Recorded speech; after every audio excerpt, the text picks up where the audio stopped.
warahmatullahi wabarakatuh. Waalaikumsalam warahmatullahi wabarakatuh. Di sini kami dari kelompok Askara atau kelompok 7 akan mempresentasikan hasil dari kunjungan industri kami pada hari Rabu di kantor Desa Dukuh. Seperti dilihat di depan, halaman pertama, judul halaman. Halaman selanjutnya terdapat halaman pengesahan. Halaman selanjutnya terdapat kata pengantar dan daftar isi.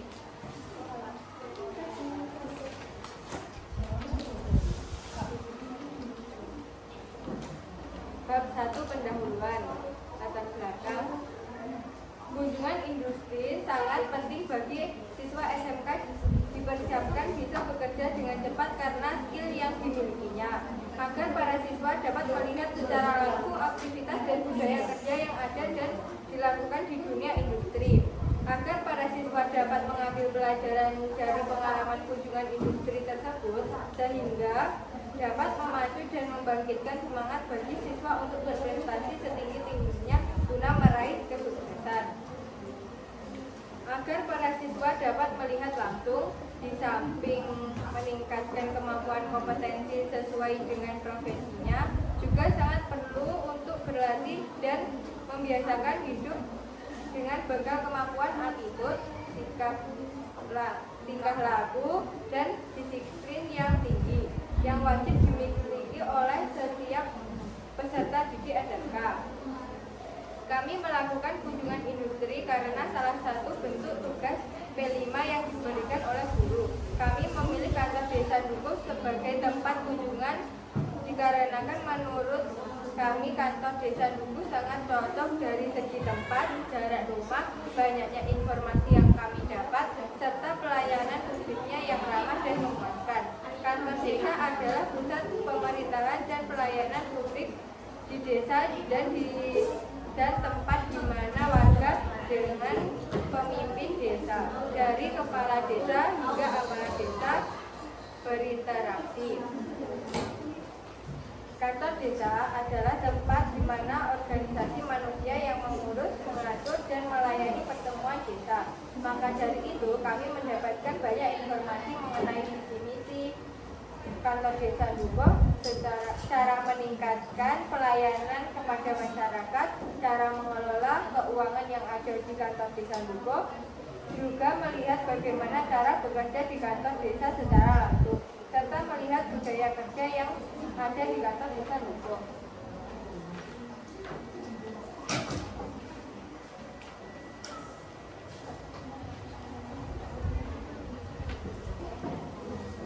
Selanjutnya, tujuan kunjungan industri. 1. Siswa dan guru SMK bisa menyaksikan dan merasakan langsung mengenai aktivitas dan manajemen yang ada di dunia kerja. Maka mereka bisa mengambil pelajaran dan pengalaman yang nantinya akan sangat berguna baik di pembelajaran atau di dunia kerja nantinya. 2. Memberikan motivasi, meningkatkan semangat untuk belajar dan meningkatkan kompetensi guna mencapai kesuksesan hidup. 3. Menambah wawasan dan cakrawala berpikir siswa dalam belajar dengan observasi aktivitas di industri. Dengan begitu diharapkan bisa mengambil pelajaran positif mengenai cara berperilaku dan bersikap di dunia kerja. 4. Merealisasikan perjanjian kerja sama dengan SMK dunia industri yang mencakup kunjungan industri, magang, kelas industri, hingga pelatihan untuk guru. 5. Menimbulkan rasa percaya diri siswa, mengembangkan potensi siswa, dan belajar beretitude berdisiplin. Manfaat kunjungan industri bagi siswa. 1. Membantu membuka pola pikir mengenai bagaimana kondisi di lapangan kerja yang sebenarnya. 2. Mendorong siswa agar mempunyai rasa kedisiplinan dan bertanggung jawab. 3. Melihat dan merasakan budaya kerja di kantor desa. 4. Mengetahui cara mengelola keuangan di kantor desa. 5. Meningkatkan keberanian dan mengasah public speaking. Bagi sekolah. 1. Bisa memicu kerjasama yang menguntungkan antara pihak sekolah dengan pihak dunia usaha atau dunia industri. 2. Program sekolah bisa dikembangkan sesuai dengan standar dan kebutuhan industri melalui sinkronisasi kurikulum, teaching factory, proses pembelajaran dan pengembangan sarana prasarana praktik. 3. Meningkatkan dan mempererat relasi antara guru SMK dengan pihak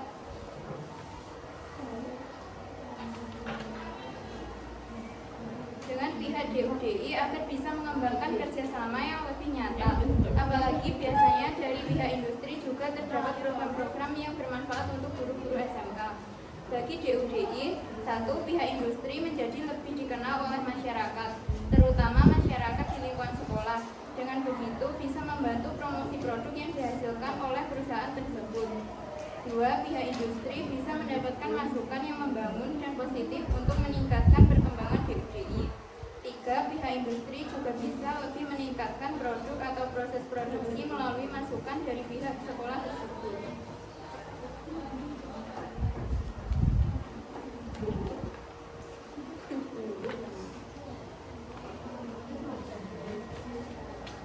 Bab 2. Isi. Waktu dan tempat. Kegiatan ini dilaksanakan pada hari Rabu, tanggal 10 Januari 2024, pukul 8:30 waktu Indonesia Barat sampai selesai. Tempat kantor desa Dukung. Laporan hasil wawancara. Narasumber Bu Endang, Bu Endarwati, dan Pak Sunarto.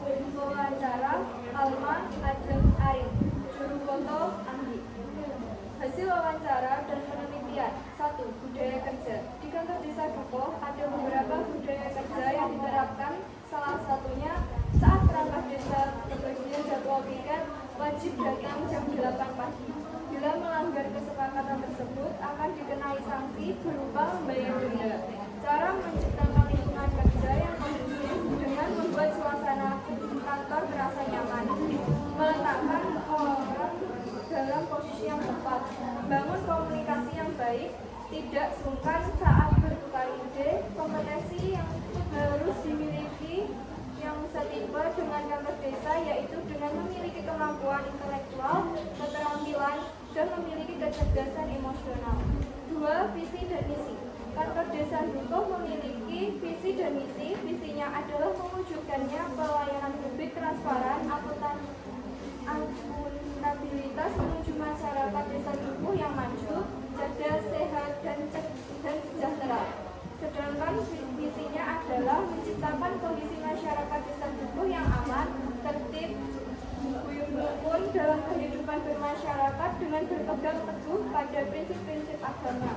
Strategi dalam mewujudkan visi misi kantor desa Dukuh dengan cara setiap kepala desa yang baru dilantik dengan jangka waktu minimal 3 bulan harus membuat RPJM atau rencana pembangunan jangka menengah yang dibuat berdasarkan keputusan musyawarah masyarakat dan ditampung oleh kepala desa yang sesuai visi misi kepala desa yang dituangkan ke dalam dokumen RPJM yang harus dilaksanakan selama 6 tahun jabatan kepala desa tersebut.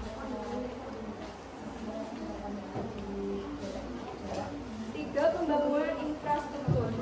Pembangunan infrastruktur desa Dukuh bertujuan untuk meningkatkan kesejahteraan masyarakat dengan infrastruktur pembangunan yang baik dan juga dapat bermanfaat, berkualitas yang membantu akses mudah masyarakat untuk mendapatkan layanan masyarakat seperti kesehatan, layanan pendidikan, dan mempermudah perekonomian masyarakat.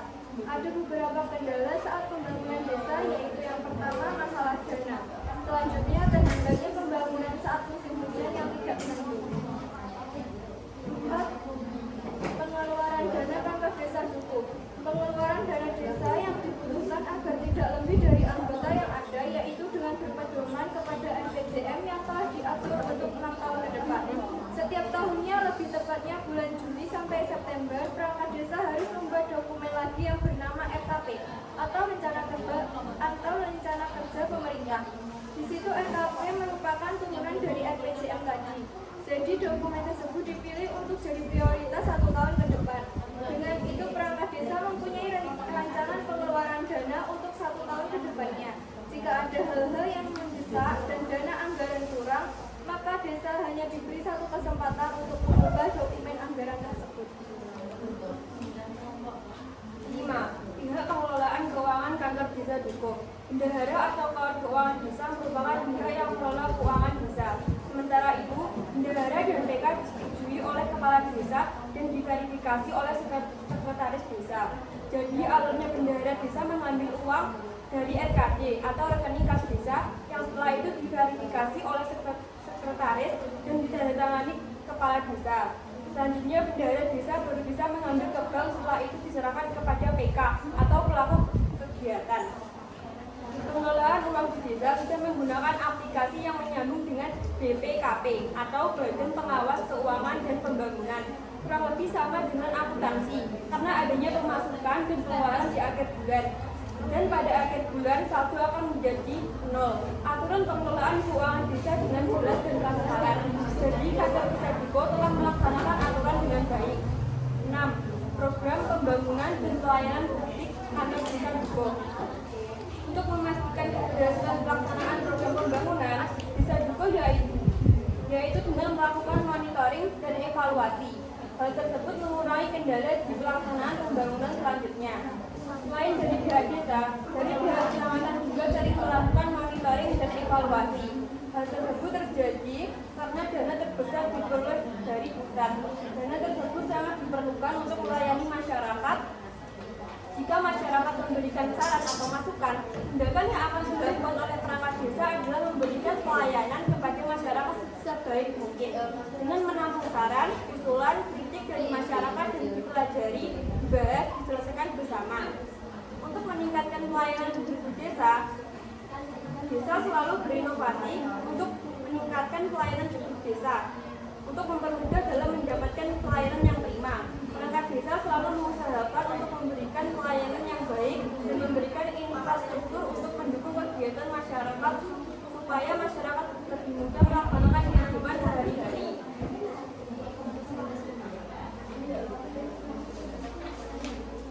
Terdapat struktur pemerintahan Desa Duko, Kecamatan Lembian, Kabupaten Magetan seperti berikut ini.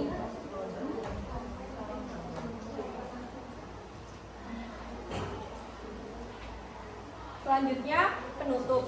Setelah penutup terdapat lampiran-lampiran foto.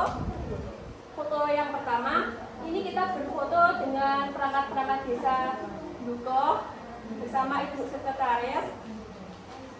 Dan selanjutnya terdapat foto tubuh